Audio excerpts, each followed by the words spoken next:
First chicken మొత్తం ఇవన్నీ అన్నీ వేసి అల్లం పేస్టు, మసాలా, కారం, ఉప్పు, పసుపు అన్నీ వేసి మిక్సింగ్ చేసుకొని పక్కన పెట్టుకున్నా.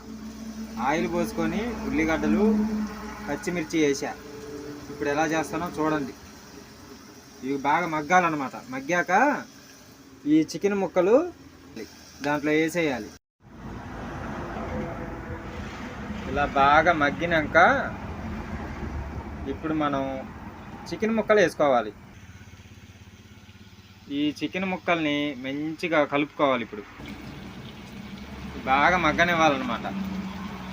బాగా మగ్గాక అప్పుడు ఏం చేయాలో మళ్ళీ చూపిస్తా. ఓకేనా?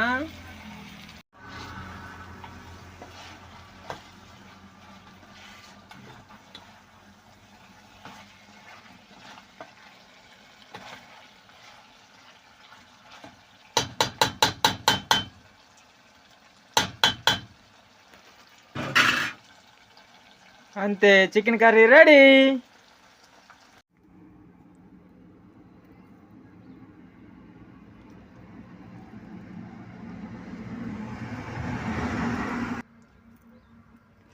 ఇది గోంగూర చట్నీ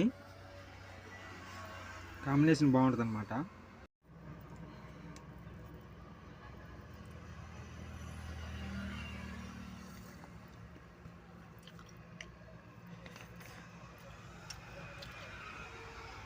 మన ఛానల్ సబ్స్క్రైబ్ చేసుకోండి, మర్చిపోవద్దు.